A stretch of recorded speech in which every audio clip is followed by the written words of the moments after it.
Tierliste. Aber was ist mit den Pronghorns? Lizard-Tierliste. Oh mein Gott, da würden Dornteufel drin sein.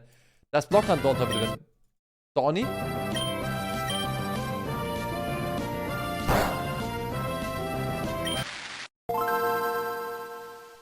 Bam. This video was made in partnership with CuriosityStream. Reptiles are a diverse faction full of many strategies, and generally speaking, they tend to be fairly straightforward. Turtles are tank builds that spec into high defensive stats at the cost of mobility. Crocodiles are damage dealers that focus on grappling to secure kills. Snakes optimize for stealth and rely on status effects to bring down their targets. But where do lizards fit into the meta? They aren't really known for extreme speed, but as far as cold-blooded builds go, they're quicker than most. And while not as tanky as turtles, and not as stealthy as snakes, they can hold their own in each of these departments as well. Some of the larger lizards can even give crocodilians a run for their money in the power category too. While many of them could best be described as jack-of-all-trades generalists, there are also plenty of lizards with extremely unique abilities. So to better understand the many different game plans employed by the lizard player base, today we're going through the lizard tier list. Before we get into the tier list though, first Okay, I'd like to start with some Dornteufel ist so ein solides A-Tier. Kann halt so Wasser durch seine fucking Beine generieren, dann den Schuppen entlang leiten lassen, etc., etc. Also, und auch gerade, weil er nur in der Mitte Australiens lebt, also in Central Australien, ist es quasi sehr free, weil du hast kaum Competitors, right? Rein da. On the history of the lizard faction. So back during the Carboniferous Dornteufel S-Tier, locker. the meta revolved around the Bestes Tier, conflict between trust. the two most powerful factions, the amphibians and the arthropods. However, during this time, a small subsection of the amphibian player base unlocked two new special abilities, the eggshell, which allowed them to respawn on dry land rather than in the water, and scales, which gave them massively increased dehydration resistance. This eliminated their reliance on water and allowed them to explore tons of new strategies, eventually diversifying into all of the reptile builds in today's meta, as well as a few that were so overpowered that they ended up getting nerfed. The most powerful lizard build of all time was the Mosasaurus, a build that arose from a player base of beach-dwelling monitor lizards that spec'd into aquatic mobility options in order to avoid being griefed by dinosaurs. But what are the most powerful lizards of today's meta? We're actually going to begin in D tier, as I don't think there are any truly awful lizard builds. The adaptations they've made to eliminate the weaknesses of their amphibian ancestors is enough to escape bottom tier in my opinion. So how do lizards stack up? Let's get into the tier list. In D tier, we have the Skink, a smaller lizard build with very little in the way of unique special abilities. Their stats are also quite low, and their game plan generally just consists of chasing down players in the lower weight classes, and struggles pretty hard when forced to defend itself. In particular, this build has a lot of trouble dealing with birds. Despite the fact that it often hunts in grassy fields, it lacks the stealth stats required to avoid detection from above. In fact, many skinks are known for being brightly colored or having one specifically brightly colored body part. Skinks try to avoid being griefed by digging burrows for themselves, and while burrows are a great hiding place, the burrowing playstyle tends to work best when you've got the ability to launch a powerful attack in a single direction, since the bottleneck of a burrow makes it near impossible for a predator to approach without getting hit. Ich würde so gerne den Dornteufel besitzen, Chat. Als Haustier einfach. In meinem Terrarium, ich habe halt nur einen drin, und wenn wir noch einen zweiten haben könnten, dann das wäre süß für Dorny. Oh, ich hab geskippt. Ups. My bad. Burrows for themselves, and while burrows are a great hiding place, the burrowing playstyle tends to work best when you've got the ability to launch a powerful attack in a single direction, since the bottleneck of a burrow makes it near impossible for a predator to approach without getting hit. Skinks can't really mount any sort of attack, so if their burrow gets discovered, it's most likely game over. The one defensive ability they do have is one commonly found in the lizard player base, autotomy. Autotomy allows the user to drop their tail in order to get one free escape from a combo or grab. Now, to be fair, being able to break out of your opponent's death combos is an extremely useful trait that can save you from certain defeat. But with that said, autotomy is extremely costly to use, isn't guaranteed to work, and leaves you with reduced max HP for the rest of the game, even if your character has regenerative abilities. For the larger lizard builds, losing your tail also removes one of your best offensive options. But for the skink, this isn't as big a problem. With all that being said, skinks are one of the more lackluster lizard builds, so let's keep going and get to the more interesting ones. Also in D tier we have the Basilisk lizard, which is most notable for its use of the sprint ability, not just to move fast on land, but also to cross bodies of water. At first, this ability seems quite impressive, and it certainly is a flashy move, but upon further examination, I don't think it's really all that useful in the long run. Being on the surface of the water is quite possibly the most vulnerable position in the game, leaving you open to attacks from above and below. But ultimately, I think it's more important to just point out that the whole reason the reptile faction split off from the amphibian player base in the first place was to remove their reliance on water. So choosing an ability with a pretty situational use that also requires that the user be on the water's edge to use it is kind of a step backwards in the grand scheme of things. The Basilisk doesn't even have bad stats. It couldn't use the water dash move without above average mobility. But still, I think its choice of moveset is pretty self-limiting, and they'd be better off speccing into other signature moves. In C tier, we have two lizard builds who invested heavily into the climbing ability. The Gecko build operates in a similar manner to the tree frog, with cling pads enabling it to climb any surface with ease. As far as mobility perks though, this is probably one of the best in the game. It works great as an escape option, but is also fantastic for utility and even for offense, allowing the user to approach targets that are normally harder to reach. Being able to hang on tight is also super important for arboreal combat, as fall damage is a major threat. With such a strong clinging ability, geckos can often be the ones tossing other players into the void below. Geckos do have a fair number of weaknesses though. They opt to use their tails to store energy, which can be a useful ability, but unfortunately in doing so, they take away the option to use their tails to attack. Geckos also do not have scales, instead opting for skin that gives disease resistance bonuses, so their armor class is lower than that of most lizards, and actually more akin to amphibians.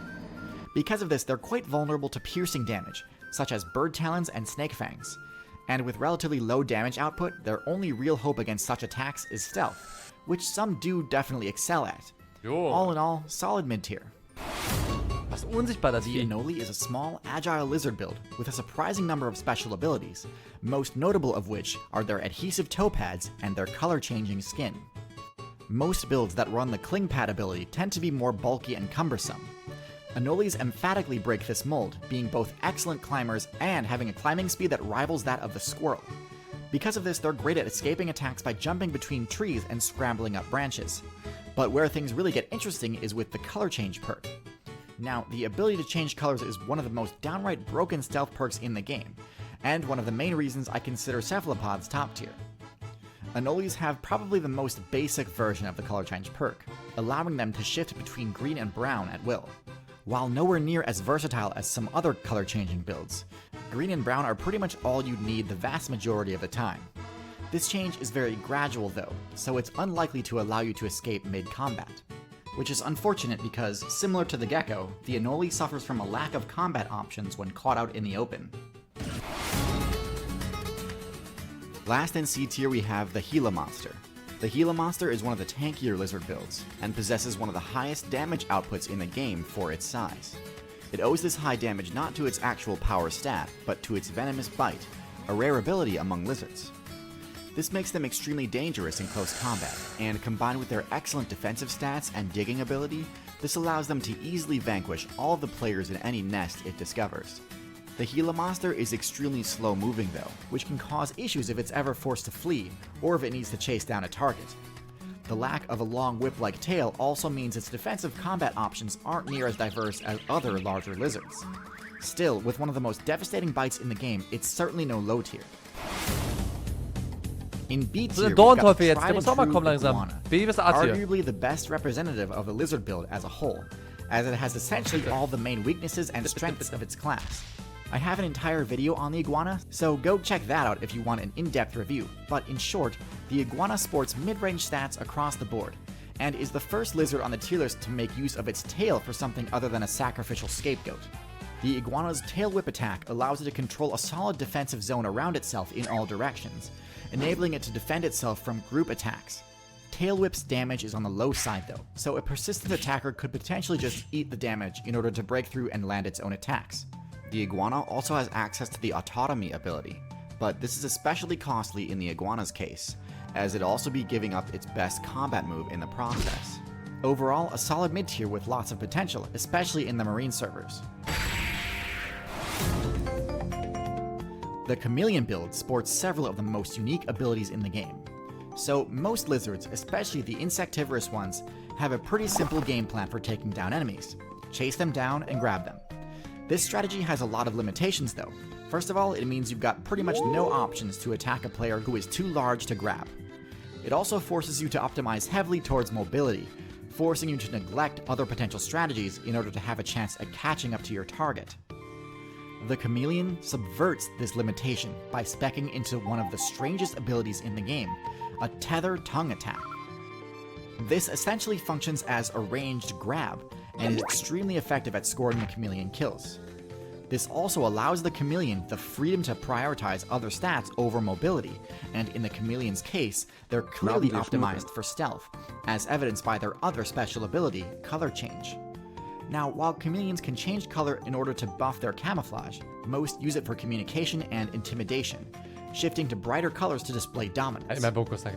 While they don't have the same cling pads that geckos and anoles do, their prehensile tail gives them extra security to ensure that they don't get easily ripped out of trees, and allows them to attack from riskier positions. With all this said though, they still struggle when caught out in the open because of their low mobility. And they also share the same offensive weakness of not being able to take down players that they can't gulp down in a single bite. Quick pokey, guys. Ein the quick Tegus pokey. is a lizard build that has long been overlooked, but has recently become a serious contender on the tier list. Its recent invasion into the North American server has destabilized the local meta, and when you look at their stats, it's easy to see why. Tegus are similar in both strategy and stats to the Iguana, but slightly slower and more defense-oriented. Their thicker hide and stockier build allows them to shake off attacks that would send other characters reeling. They've also got a higher intelligence stat than most lizards, which in addition to making them surprisingly decent support builds, also makes them great at outsmarting builds like alligators in order to attack their nests. Tegus are also omnivores, meaning they aren't forced to participate in PvP in order to level up. They did spec into the autonomy ability though, which I unfortunately think keeps them out of top tier. Before I reveal the top tier lizards, I just want to say real quick, if you've made it this far and are enjoying the video, it would sure make my day if you subscribed. Thanks. So without a shadow of a doubt, the best lizard build is the monitor lizard. They have everything.